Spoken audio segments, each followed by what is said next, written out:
प्रवीण दरेकर बोला. सभापती महोदय, रबर टायरचे पायरोसिस करण्याच्या नावाखाली उभ्या झालेल्या अनेक कंपन्यांनी नागरिकांच्या जीवाशी सभापती महोदय खेळ चालवलाय आणि या कंपन्यांमधील प्रदूषित धुरामुळे नागरिक प्रचंड प्रमाणावर त्रस्त आहेत. सभापती महोदय, प्रदूषण नियंत्रण मंडळाच्या नियमावलीची ऐशी तैशी वाडा तालुक्यात त्या ठिकाणी 60 कंपन्यांनी केलेली आहे आणि याची तपासणी करण्याचं सभापती महोदय या ठिकाणी सांगितलेलं आहे. सभापती महोदय, परदेशातून येणाऱ्या टायरचे विशिष्ट वातावरणात विघटन करून त्यापासून पायरो ऑइल, कार्बन ब्लॅक तसेच स्टीलचे उत्पादन या ठिकाणी घेतले जाते सभापती महोदय. आणि यात वाडा तालुक्यातील उसर, दिनकरपाडा, वडवली, बिलोशी, पालसई, सापना, किरवली, नेरोळी, कोणतोरणे या गावांमध्ये 60हून अधिक पायरोसिसचे कारखाने आहेत सभापती महोदय. दरम्यान हवेत मिसळणारे कार्बन फाईन रोखण्यासाठी आवश्यक स्क्रबर व प्रदूषण नियंत्रण यंत्रणेचा वापर बऱ्याचशा कारखान्यांकडून सभापती महोदय केला जात नाही आणि त्यामुळे श्वसनाच्या आरोग्यामध्ये त्या ठिकाणी त्रास लोकांना श्वसनाचा होतोय आणि कंपन्यांमधील प्रदूषित धुरामुळे त्वचा रोगाचा सुद्धा मंत्री महोदय त्या ठिकाणी सामना करावा लागतोय. सभापती महोदय, नियमांची ऐशी तैशी या ठिकाणी करून टाकलेली आहे. म्हणजे सदरचे कारखाने लोकवस्ती असते त्यापासून 500 मीटर दूर असणे आवश्यक आहे, परंतु हे सर्व कारखाने लोकवस्तीच्या 300 मीटरच्या अंतराच्या आतच त्या ठिकाणी आहेत आणि यावेळेला अनेक तक्रारी तिकडच्या नागरिकांनी केल्या, ग्रामस्थांनी केल्या. अगदी गणेश नाईक साहेबांचा पालकमंत्र्यांचा जनता दरबार होता, त्यावेळेलाही तक्रारी त्या ठिकाणी केल्या. काही ठिकाणी कारवाई करतोय सांगितलं, कारवाई केली गेली नाही. माझी आपल्याला या ठिकाणी विनंती आहे की या सर्व प्रकरणाची चौकशी करून पालकमंत्र्यांनी आदेश देऊन अशा प्रकारच्या कंपन्यांवर कारवाई का झाली नाही, तिथे श्वसनाचे आणि त्वचेचे रोग होत आहेत, त्या संदर्भात आपण काय करणार आहात आणि या अशा प्रकारच्या कंपन्यातील प्रदूषित धुरांमुळे नागरिकांचं त्रस्त जे जीवन झालंय त्याला दिलासा देण्यासाठी काय उपाययोजना करणार आहात. माननीय मंत्री महोदय. सन्माननीय सभापती महोदय, सन्माननीय ज्येष्ठ सदस्य प्रवीणजी दरेकर यांनी अत्यंत महत्त्वाचा प्रश्न विचारलेला आहे. या प्रश्नामध्ये टायरच्या या व्यवसायामुळे पायरोलिसिस मुळे प्रदूषण होऊन नक्कीच निश्चितच नुकसान होतं अशा प्रकारची भूमिका त्यांनी मांडलेली आहे. आपण ज्या ठिकाणची तक्रार किंवा ज्या ठिकाणची फॅक्ट मांडलेले आहेत त्यामध्ये 10 उद्योग सुरू होते, त्यापैकी 8 उद्योग आपण बंद करण्याचे आदेश दिलेले आहेत आणि ते सद्यस्थितीमध्ये बंद आहेत. 2 उरलेल्या उद्योगांमध्ये एका उद्योगामध्ये आग लागली, प्रचंड मोठं नुकसान झालं, त्यानिमित्ताने ते बंद आहे. आणि अजून एक उद्योग आहे त्याला निर्देश दिलेले आहेत, त्यांचे आम्ही जे फॅक्ट्स ते मांडणार आहेत त्याची प्रतीक्षा करत आहोत. यामध्ये नियम असे आहे की आपल्या विशिष्ट टायर जे इम्पोर्टेड टायर असतात त्या टायरवर प्रक्रिया करण्यासाठी परवानगी नाही. त्यांचे छोटे छोटे तुकडे करून ते रस्त्याच्या टारसाठी वगैरे वापरण्यासाठी उपयोगात आणता येऊ शकतात, पण त्याच्यावर या पायरोलिसिसमध्ये प्रक्रिया करण्याला मान्यता नाही. काही कंपन्यांमध्ये हे आढळून आल्यामुळे त्याला नोटीस देऊन ते बंद करण्यात आलेले आहेत. आता यावरही मी स्वतः मंत्री म्हणून जबाबदारीने सांगते, स्वतः पालकमंत्री तिथले गणेश नाईक यांनी मीटिंग घेतली, त्यांनी देखील प्रदूषण महामंडळाला तक्रार केली होती आणि त्यामुळे आम्ही त्याच्यावर गंभीर दखल घेतलेली आहे. पण अशी माझी माहिती मिळाली आहे की हे 9 बंद झालेले उद्योग देखील अवैधरित्या चालू आहेत आणि जर असं असेल तर हा अक्षम्य असा अपराध आहे. तर ते त्यांना आम्ही त्याच्यावरही कारवाई करू आणि जर ते चालू आहे ते दाखवून देऊन सुद्धा जर तिथे ॲक्शन नसेल घेत तर ते आम्ही त्या अधिकाऱ्यांची सुद्धा त्याच्यामध्ये चौकशी करू. निरंजन डावकरे. सभापती महोदय, मी मंत्री महोदयांचे आभार व्यक्त करतो की त्यांनी अतिशय सकारात्मक या इकडे उत्तर दिलं. नसलेल्या माणसाची लाईट सभापती चालू महोदय, असल्यामुळे दुर्लक्ष झालं. प्रदूषण नियंत्रण मंडळाच्या एसओपीची पूर्तता न केल्यामुळे कारवाई झालेली आहे. पण सभापती महोदय, ही कारवाई होत असताना खरं तर दिरंगाई किती झाली हे आपण लक्षात घेणं अतिशय गरजेचं आहे. माननीय पालकमंत्री गणेश नाईक साहेबांनी ज्यावेळेस आदेश दिले त्याच्यानंतर ही कारवाई झाली. आणि त्याच्यामध्ये सभापती महोदय, याच्या अगोदर ज्यावेळेस या संदर्भातली वारंवार तक्रारी केल्या जात होत्या त्यावेळेस जयेश हजारे म्हणून त्या तिकडे प्रादेशिक अधिकारी आहेत, यांनी अशी भाषा वापरली की मला आत्ताच याच्यामध्ये मी आलो आहे, मला काय माहीत नाही, मी बघतो.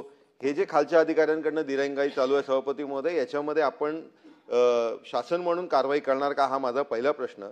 सभापती महोदय, दुसरं उत्तरामध्ये जे या इकडे लिहिलेलं आहे की आरोग्य केंद्र कुडूस कार्यक्षेत्रामध्ये हे सगळं येत असून इकडच्या ग्रामपंचायतीच्या हद्दीमध्ये प्राथमिक आरोग्य केंद्राच्या ठिकाणी उपचाराकरिता आलेले जे रुग्ण होते त्याच्यामधनं यांना त्या तिकडचे जे डॉक्टर आहेत त्यांनी असं सांगितलंय की या इंडस्ट्रीजमुळे हे झालं नाही, याच्यामुळे कुठेतरी खालचे अधिकारी पण या इकडचा हा जो आरोग्य केंद्रावरचे जे डॉक्टर असतील हे ज्या गोष्टी लपवत आहेत यांच्यावरही कारवाई शासन म्हणून आपण करणार का, हा माझा दुसरा प्रश्न सभापती महोदय. मंत्री महोदय, मी स्वतःहून माझ्या उत्तरात सांगितलं की माझी माहिती आहे की हे उद्योग बंद करूनही चालू आहेत. ह्याचं तथ्य मला तपासावं लागेल आणि तपासण्यासाठी मला वेळ लागेल, त्यांच्यावर सडन इन्स्पेक्शन करावं लागेल, अचानक जाऊन धाड टाकावं लागेल. म्हणजे जर ते रात्री बेरात्री चालू करत असेल तर आम्हाला त्यांची लाईटचा पुरवठा बंद करावा लागेल. ह्या सगळ्या गोष्टी आल्या त्याच्यामध्ये. पण अशा उद्योगांच्या लक्षवेधी आणि उद्योगांच्या प्रश्नांना जेव्हा मी उत्तर देते दोन्ही सभागृहात, तर दरवेळी असं सांगितलं जातं की एवढ्या लोकांचा मृत्यू झालेला आहे. म्हणजे त्या जिल्ह्यात झालेले सर्व मृत्यूंचा आकडा हा या उद्योगाशी जोडणं हे टेक्निकली शक्य नाही. कारण कोणी मृत्यू कशाने झाले याचं पृथक्करण करण्याची आवश्यकता आहे. किंवा आरोग्य आता याच्यामध्ये प्रदूषण होतं तर ते प्रदूषण होत आहे तर त्याच्यावर तात्काळ कारवाई केली जाईल, बंद करण्यात. पण त्या प्रदूषणामुळेच तिथे होणारे सर्व रोग आहेत असं कोणताही डॉक्टर म्हणणार नाही. आणि आम्ही जेव्हा विभागाला माहिती घेतली तर त्यांनी सांगितलं की हे त्याच्यामुळेच असं सांगता येणार नाही, हेच तथ्य आहे.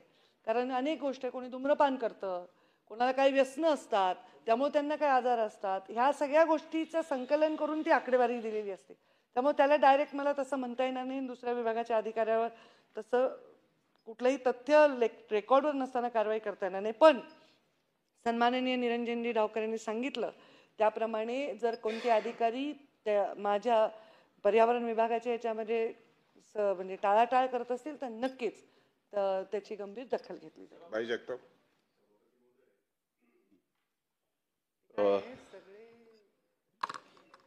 खरं तर मंत्री महोदयांनी आपल्या उत्तरात ही गोष्ट मान्य केली की हा जो हे जे काही कारखाने होते त्यांच्या, हो आपल्या युनियन आहेतच तिकडे, तरी सुद्धा हे जे कारखाने आहेत त्या सगळ्या कारखान्यांपासून त्यांना तिथल्या नागरिकांना त्रास होत होता म्हणून ते बंद करण्याचे आदेश आपण दिले. आता प्रश्न असा आहे की आपण सांगितलेले जेवढे कारखाने बंद झाले किंवा नाही ते जर अवैधरित्या चालू आहेत तर कुणाच्या आशीर्वादाशिवाय तर अवैधरित्या चालू होणार नाहीत. काय होतंय की आपण सगळं आपल्या अंगावर घ्यायला पाहिजे, कारण आपण सक्षम आहात आणि शासन म्हणून आपली जबाबदारी आपण पार पडत आहात. परंतु हे जे काही अधिकारी आहेत आणि तिथली काही संबंधित असतील त्यांच्यामुळे हे चालू आहेत का अशी शंका जर माझ्या मनामध्ये येत असेल तर ती चुकीची होईल का, तर नाही होणार. आपण आपल्या उत्तरात सुस्पष्टपणे सांगितलंय की ते बंद आणण्याचे आदेशच आम्ही दिलेले आहेत. मग त्याच्याबरोबर एक कॉन्ट्राडिक्टरी स्टेटमेंट आपण असं नाही करता येणार, चौकशी करावी लागेल, त्यांचं पाणी बंद करावं लागेल. बंद करण्याचे जेव्हा आदेश आपण दिले त्यावेळेला ह्याची सगळी पूर्तता आपण पाहिलीच असेल म्हणूनच ते बंद करण्याचे आदेश दिलेत. मृत्यू सगळेच एकाच ह्याने झाले असतील असा आमचा दावा नाही, पण काही मृत्यू तर झाले असतीलच, हेही समजण्याची गरज आहे आपल्याला. असं काही समजण्याचं कारण नाही, कारण हे सगळे आजार, श्वसनाचे विशेषतः आजार हे पटकन लक्षात येत नाहीत. आपल्यालाही माहीत आहे ते. आणि त्याच्यातनं झालेले मृत्यू एखादा जरी झाला असेल तरी आपल्याला त्याच्याकडे दुर्लक्ष करता येणार नाही. आणि म्हणून हे जे अवैधरित्या परत सुरू झालेले कारखाने ज्या अधिकाऱ्यांच्या मेहरबानीमुळे चालू आहेत आतापर्यंत, त्या अधिकाऱ्यांवर आपण कारवाई करणार का? सन्माननीय सदस्य भाई जगताप यांनी सांगितलं, तर मी माझ्या उत्तरात असं स्पष्ट म्हणाले की तक्रार आहे की ते अवैधरित्या चालू आहे, ह्याची मी तथ्यता तपासून पाहीन आणि जर चालू असेल तर जोही कोणी त्याला जबाबदार असेल त्याच्यावर कारवाई करेन. पण ते चालू आहेत असं मी म्हणू शकणार नाही. पण मी मगाशी स्पष्ट असंच म्हटले की माझी माहिती, जे स्वतः सन्माननीय सदस्य प्रवीण दरेकर म्हणले की ते बंद असले तरी चालू आहे, तर त्या तक्रारींना गंभीरतेने घेऊन त्याची तथ्यता मी तपासून पाहीन आणि जर तसं असेल तर नक्की आपण म्हणल्याप्रमाणे कारवाई होईल. ते कोणाच्या आशीर्वादाने चालू आहे त्यांना आमचा आशीर्वाद राहणार नाही. प्रवीण दरेकर. चांगल्या पद्धतीचं आणि स्पष्ट असं उत्तर माननीय मंत्री महोदयांनी दिलंय. या ठिकाणी सभापती महोदय, जो आपण या संदर्भामधला सुरक्षा रक्षकांचा अहवाल जो होता त्याच्यामध्ये रिॲक्टरमध्ये आग लागून अपघात घडला होता आणि त्याच्यामुळे 3 कामगार आणि 2 मुलं त्या ठिकाणी जखमी झाली होती आणि नंतर 2 स्त्री कामगारांचा मृत्यू आणि 2 बालकांचा झाला होता. आणि याच्यामध्ये सभापती महोदय चौकशी वगैरे केली, सगळं झालं आणि त्याच्यामध्ये स्पष्टपणे सांगितलं आपल्या उत्तरात की सदरचा अपघात घडू नये म्हणून सुरक्षिततेच्या बाबतीतचा उपाययोजना केलेल्या नसल्याच्या निदर्शनास आले. आता आपण सुरक्षितता नव्हती म्हणून निदर्शनास आलं हे आपल्या उत्तरात आहे शासनाच्या. तुम्ही खटला दाखल केला, सगळं झालं, केस चालेल, परंतु त्या सुरक्षा ज्या उपाययोजना करण्याची जबाबदारी ज्या तुमच्या संबंधित खात्यांच्या अधिकाऱ्यांची आहे, ज्या डिपार्टमेंटचे, औद्योगिक सुरक्षा, आरोग्य विभाग असेल, प्रदूषण नियंत्रण मंडळ असेल किंवा तत्सम जे काही डिपार्टमेंट असेल, त्या प्रिकॉशन्स न घेणाऱ्या अधिकाऱ्यांवर आपण काय कारवाई करणार आहात? माझी आपल्याला नम्र विनंती आहे की आपण झाल्यावर जागे होतो, परंतु या उपाययोजना जर झाल्या असत्या तर ते 2 स्त्री कामगार 2 बालकांचा मृत्यू झाला नसता. तर याला जबाबदार जे अधिकारी आहेत की ज्यांनी काळजी घेतली नाही, काही इन्स्पेक्शन होत नाही का, तपासणी होत नाही का, हे जातात हप्ते घ्यायला महिन्याच्या महिन्याला, परंतु त्या ठिकाणी अशा गोष्टी आपण करत नाही, तर हे कोण अधिकारी आहेत? त्या डिपार्टमेंटचे संबंधित अधिकारी, त्यांना निलंबित करा, मग बाकी लोक जागी होतील. नाहीतर खटला चालेल, आणखी 2 वर्ष चालेल. या संदर्भात आपण दुर्लक्ष झालेल्या अधिकाऱ्यांना निलंबित करणार का आणि त्यांच्यावर गुन्हा दाखल करणार का? आता याच्यामध्ये असं झालेलं आहे की ही जे फॅक्टरी आहे यामध्ये आग लागली होती आणि त्या आगीमुळे 3 कामगार आणि 2 लहान मुले गंभीर जखमी झाली होती. उपचाराच्या दरम्यान 2 स्त्री कामगारांचा व 2 लहान मुलांचा मृत्यू झाला. अत्यंत गंभीर बाब आहे. आता मी आहे पर्यावरण मंत्री. पर्यावरणाला धोका होतो किंवा नाही या गोष्टी तपासून परवानगी देण्याची मानकं माझ्याकडे आहे. पण रोजगारात तिथे काम करणारे जे रोजंदारीवर काम करणारे कामगार आणि त्यांना देण्याची सुरक्षा हा सर्वस्वी वेगळा विषय आहे. त्याची मी सरकार म्हणूनच उत्तर दिले, म्हणजे मी दोन्ही दोघांचे उत्तर देते, पण स्पष्टता केलेली, पुन्हा गैरसमज नको. तुमच्या विस्तृत उत्तर दिले, मोठे तुम्ही विरोधी पक्षनेते राहिलेले आमचे सहकारी आहेत, एवढे मोठे नेते आहेत, त्यामुळे मी तुम्हाला छान उत्तर देते. तर हे 2 विषय आहेत. तर प्रवीण दरेकर साहेबांनी सांगितल्याप्रमाणे ते गंभीर घटना घडलेली आहे आणि त्या गंभीर घटनेमध्ये अशी आग लागली, त्या आगीमध्ये अक्षरशः 2 लहान मुलांनी महिलांचा मृत्यू झाला. तर त्याच्या संदर्भामध्ये त्या उपसंचालन आहे कामगार विभागाचं, त्यांनी त्याच्यावर कारवाई केलेली आहे. मी संबंधित विभागाला सांगून त्यांनी अशी परवानगी दिलीच कशी जर सुरक्षेच्या व्यवस्था केलेल्या नव्हत्या तर त्याची चौकशी करायला लावेन. सन्माननीय प्रवीण दरेकरांच्या प्रश्नाचा सन्मान देऊन आणि त्याच्यावर कारवाई कमी असेल तर अधिकची कारवाई करायला लावेल. कारण या मृत्यू झालेल्या व्यक्तींना 15-15 लाख रुपये काहीतरी म्हणजे सुमारे अमाऊंट दिली. पण असं होतं की एखादा मोठा उद्योग लागतो आणि ते काही गोष्टी करत नाही आणि कोणी मृत्यू झाला की त्याला पैसे देतात. अरे पैसे दिल्याने तो माणूस म्हणजे त्याची किंमत मोजू नाही शकत आपण. त्याला त्याच्या सुरक्षेची काळजी घेतलीच गेली पाहिजे. जर या उद्योगामध्ये फायरचा संबंध आहे तर तिथे फायर एक्सटिंग्विशर वगैरे असलेच पाहिजे. हे का झालं याच्याबद्दल संबंधित विभागाला अत्यंत कडक शब्दात मी लिहीन आणि त्यांचे सगळे चौकशीचे अहवाल मागून त्याच्यावर कारवाई करायला लावेन. सरकार म्हणून उत्तर दिलं. सचिन अहिर. सभापती महोदय, या अगोदर दोन्ही सन्मान्य सदस्यांनी सांगितलं, ताई आपण म्हणता ही गोष्ट खरी आहे. ताई, मुळामध्ये तुमच्या विभागाचं प्रदूषण तुम्हाला कमी करावं लागणार आहे. त्याला कारण असं आहे की अनेक वर्षानुवर्ष जे आरो आहेत ते आहेत त्या पोस्टिंगवरतीच आहेत. तुम्ही त्याचा आढावा घ्या. मी देखील त्या खात्याचा राज्यमंत्री असल्यामुळे मला त्या गोष्टीची जाणीव आहे. ते काय म्हणतायत त्याप्रमाणे की ही जी आपण EC जी देतो आणि EC दिल्यानंतर आपण त्याला रेग्युलर मॉनिटरिंग करण्याचं काम आरोच आहे.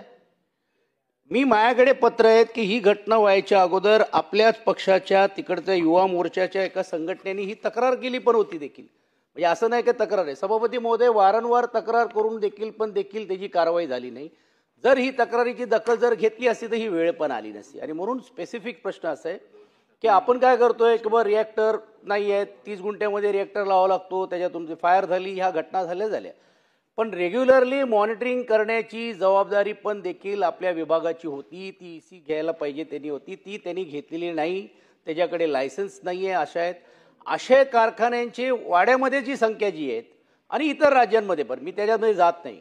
आणि म्हणून तुम्ही स्पेसिफिकली जे कोण दोषी आहेत त्याच्यावरती तुम्ही कारवाई करणार आहात का? तुम्ही आरोला तुम्ही त्याच्यामध्ये विचारणच करत नाही आहे.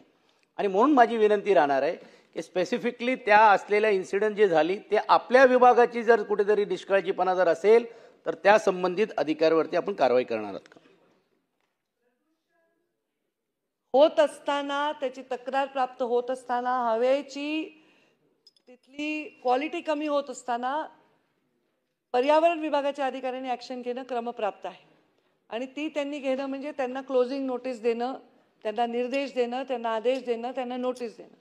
पण हा अपघाताच्या संदर्भामधली जी घटना आहे त्याच्यामध्ये त्यांच्याकडे नसणाऱ्या व्यवस्था हा विषय संबंधित विभागाचा नसल्यामुळे मी मगाशी सांगितल्याप्रमाणे मी रोजगार विभागाला विचारीन आणि कोणत्याही विभागाच्या अधिकाऱ्यांनी किंवा तिथल्या संबंधितांनी अक्षम्य दुर्लक्ष केलं असेल तर त्याला बिलकुल आपण संरक्षण देणार नाही. आपण आता एक विषय काढला की वर्षानुवर्ष अधिकारी तिथेच आहेत.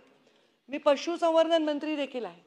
मी आत्ता मागच्या महिन्यामध्ये 560 बदल्या प्रशासकीय ह्या काउन्सिलिंगनी केल्या. असे सगळे अधिकारी बसवले. कम्प्युटराइज सॉफ्टवेअरवर स्क्रीनवर जागा दाखवल्या आणि त्यांना समोर निवडायचा संधी दिली. 12 अधिकारी असे फक्त निघाले 560 पैकी ज्यांना हवी ती जागा मिळाली नाही.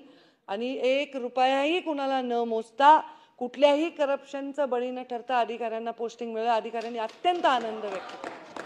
आणि मी स्वतः त्या निमित्ताने या विभागाला म्हणजे हे झालं पशुसंवर्धनचं, पर्यावरण विभागाचं पर्यावरण चांगलं राहावं म्हणून मी त्यांना पत्र दिलं MPCBला की तुम्ही सुद्धा काउन्सिलिंगनीच बदल्या करा. आणि याचं कौतुक स्वतः सन्माननीय मुख्यमंत्र्यांनी कॅबिनेटमध्ये केलं की पशुसंवर्धन विभागाने खूप चांगला पायंडा पाडलेला आहे. बऱ्याच विभागांनी आमची माहिती घेतली की हे बदल्या कशा करायला पाहिजे. तर मी पर्यावरण विभागालाही असेच आदेश दिलेले आहेत की या समुपदेशनांनी बदल्या करा जेणेकरून एखादा अधिकारी वर्षानुवर्षे एका पोस्टवर राहतो आणि तिथे जणू काही त्याला कोणी हलवू शकत नाही आणि त्याच्यामुळे मग मनमानी कारभार टाळण्यासाठी हे चांगला उपाय आम्ही करणार आहोत. तर तुम्ही नक्कीच त्याचं कौतुक कराल सचिनजी.